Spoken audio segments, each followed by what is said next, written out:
started this journey in 1993, actually, when we were approved as missionaries with our mission.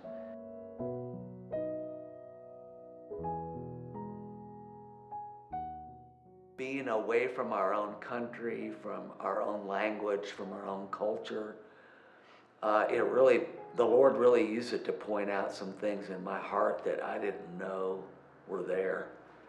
And we've said so many times to each other that we thought that we came to Africa to do a great work for God, but God really brought us here so that He could do a great work in our own hearts. And the African people have taught us so much. Their lives are much more difficult than people in the West. They have many more inconveniences. Life is much more of a struggle. And so the Kenyan and Tanzanian people, they taught us in a great way how to be patient, how to be kind. They're just the most hospitable people that we've ever been around. They would instantly invite you into their home and treat you like you were a long-time friend or a relative. And so we have learned just some valuable lessons over the 25 years that we've been here. You learn perspective. You know, you can complain about various things, but then when the woman who comes to visit you just spent 3 hours walking in the heat of the day, only to go home and have to fetch water at 4 a.m. the next morning, it just helps you to have a little bit more perspective. I think that was partly what we learned too. I remember it was our first year in Tanzania, and the power was out 7 days a week, 12 hours a day, sometimes more. It was difficult. We had an electric stove, so it was difficult to cook for my family. We were homeschooling. Our children some of them did their school online, or at least on the computer, and it made it very difficult. And I remember when Pastor Petro just laughed at us, and he said, "Come to the village. We don't think about the power going out," because they didn't have power. And the perspective wasn't to feel sorry for him. The perspective was, is this absolutely necessary to glorify God?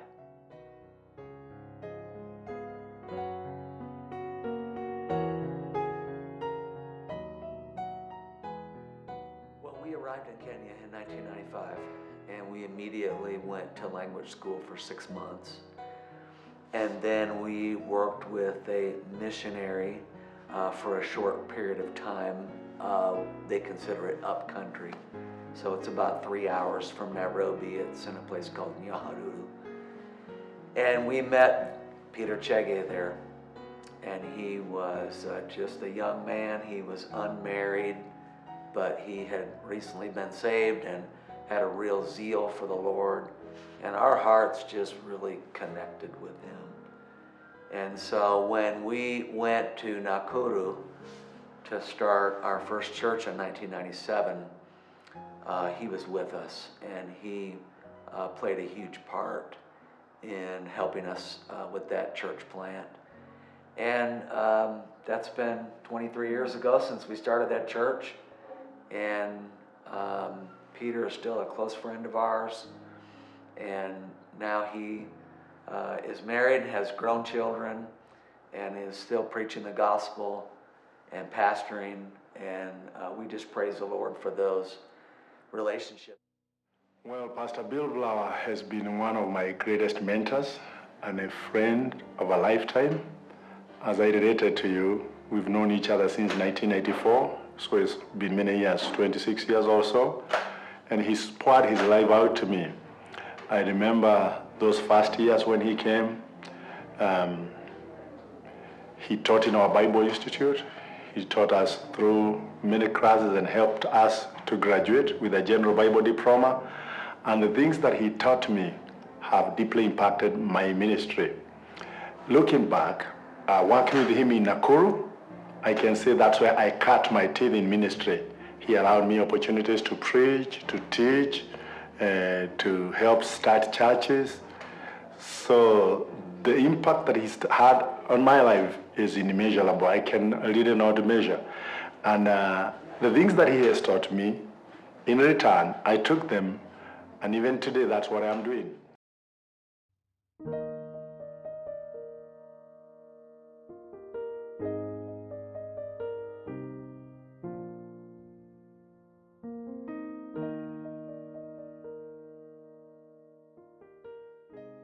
Some people that may think that a missionary is just a pastor in a foreign country, but the work of a missionary is not really to pastor in a foreign country.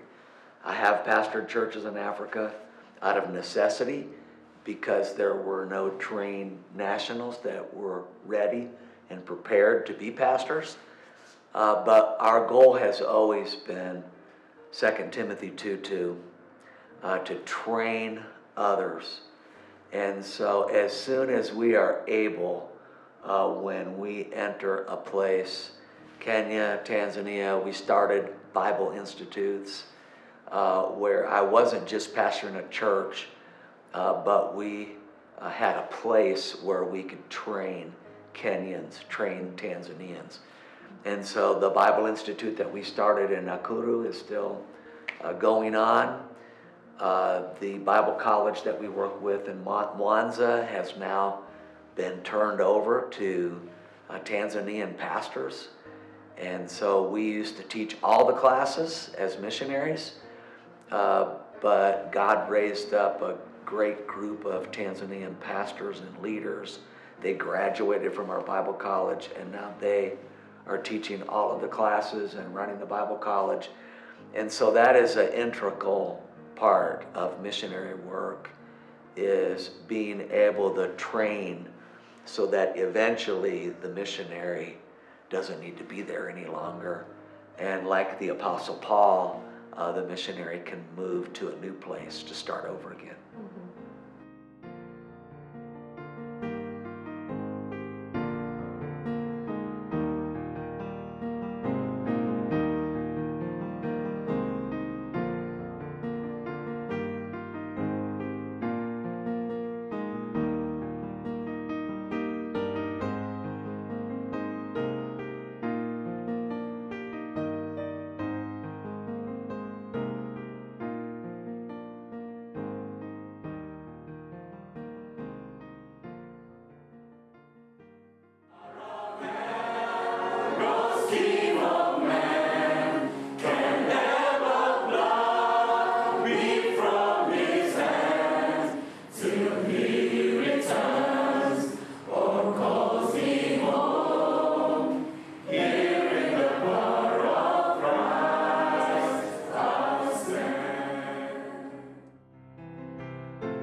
One thing that struck me about Bill and Tam is how committed they are in empowering the locals, Kenyans themselves, to take the lead in the ministries that are needed here.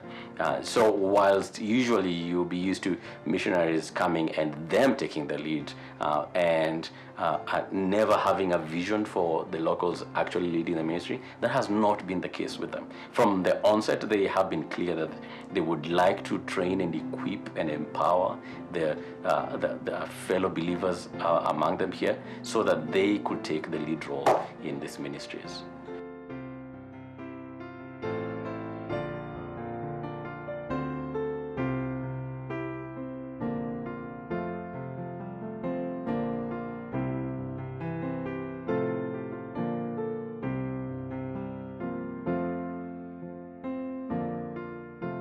To bring the gospel to people that have never heard. We were in some fairly remote places where the gospel had not been preached. And just to start in Genesis 1:1, in the beginning God, and to explain and to share with them from the Bible how they were created, how the world was created, and who the true God was and is. It was all worth it. And to have them ask questions like, what tribe was Jesus? Has Jesus ever been to Mwanza, to Tanzania? Where is he at now? I mean, They just didn't know. Mm.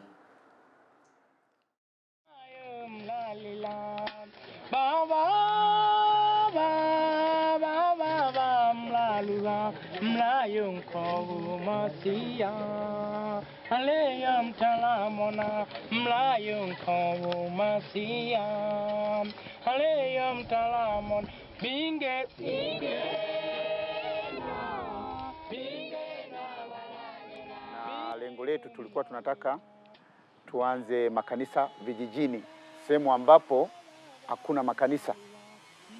Na unajua huko kwetu wengi wanapenda kuanzisha makanisa mjini kwa sababu labda kuna sadaka au nini, lakini yeye na mimi Mungu alituongoza kwamba tukaanzishe makanisa huko vijijini.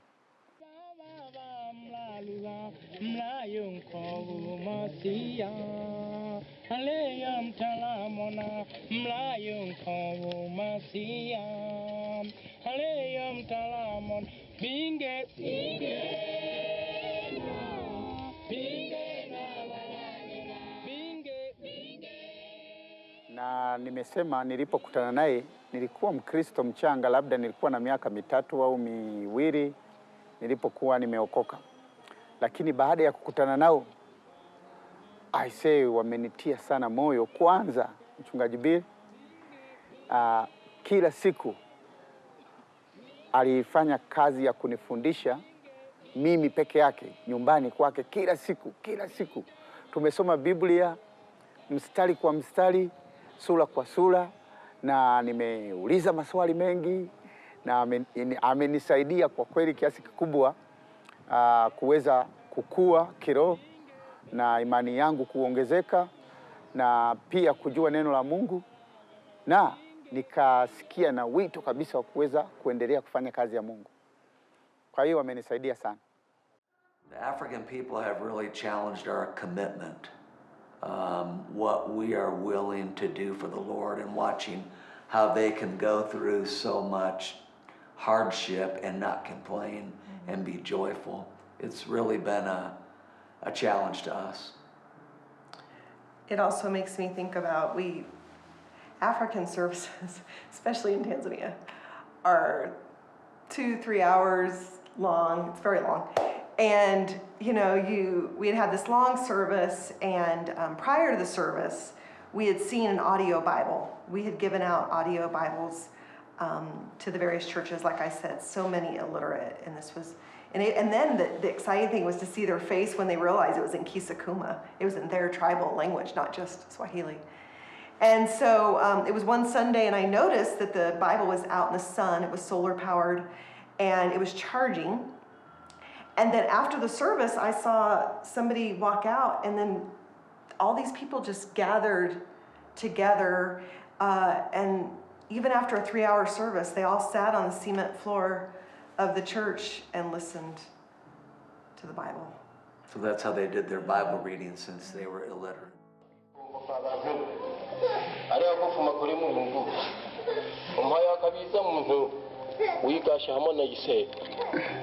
Neri kujerea kwe tori wana ikojo giteria miarwa uma wike uyafumire kuresi iswe okarira shikongo nankana uyohana kahamkanira kari ahigurya kunkanira gari hayageki uyu homwere na kankayageki uyu aliza handu mayanari ntare wane kuno yani tangiro ko bizaho abise bose tukwanukuraga mbango jaburimbika kufuma kuriwe uyu alishikana mu yose kuno ishiragiro tokimpa mu nzira ya Musa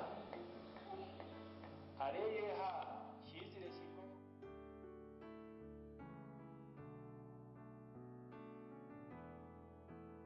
Huduma ya kufanya kule vijijini, unaweza ukaona jinsi Mungu alivyomtumia Mchungaji Bill pamoja na mimi kuanzisha makanisa kule vijijini, kwa sababu kila tulipokuwa tunafika unashangaa kwa nini hapa hakuna huduma ya neno la Mungu. Lakini watu wa vijijini wamesaulika, lakini sisi tunamshukuru Mungu kwamba tumeweza kuwafikia watu wengi. Na sasa kwa kipindi ambacho tumefanya kazi na Mchungaji Bill kwa miaka 14, tumeweza kuanzisha makanisa 10. Nairobi in a lot of ways is like a Western country. It's very advanced, and a lot of the problems that Western advanced countries have, Nairobi now has. Anxiety, depression, the stress of trying to make enough money to feed your family, to send your kids to school, to keep food on the table. And we noticed that a lot of the Kenyans, they have these serious difficulties, and they really don't know where to turn to in the Bible. So we've really seen a need for advanced discipleship and counseling in specific areas. And so we not only do a lot of counseling, we do a lot of marriage counseling, and then Tammy counsels a lot of ladies, and I'm counseling some men. But we also feel the need to train other Kenyans to counsel biblically.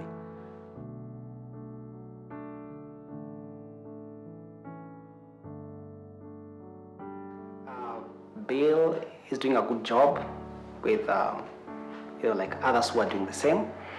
And especially in this country in Africa, there is a need for training. And so people like Bill with his experience and training are very much needed to raise young men, like what he's doing here at Nairobi Baptist Bible College. There's need for his work to continue, and more to be done in terms of training young men and women. And just like the Bible says, how will they know unless someone goes to them? So I believe the harvest is plentiful, the need is there. We have so many pastors who are running churches that have no basic training in theology, or in the ministry. And so I believe, and it's my prayer, that God would enable him to continue doing the work that he's doing, and that God would send more people like him or his family that would come and train. We hear a lot about doing the ministry, but many of the people doing the ministry locally have no good training. And so I believe he's doing a great job in training men and women to, serve God, and there's need for more of that. Yeah.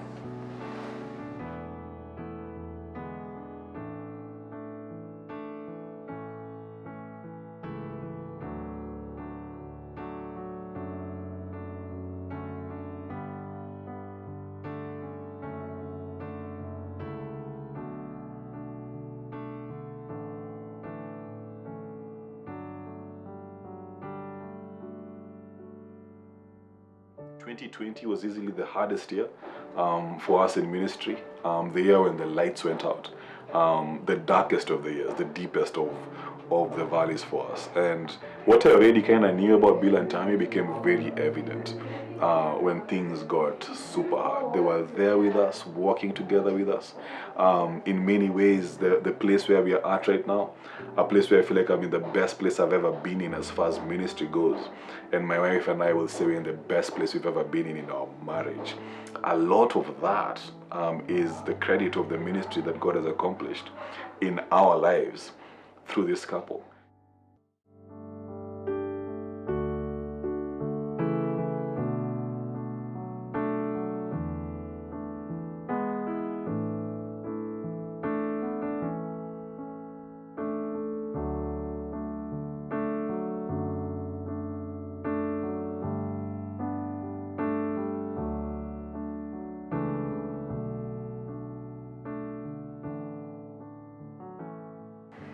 I remember we hadn't been here for very long, and we're sitting in the middle of the church service at Emmanuel, and I just was overcome that this is what we've prayed for 25 years.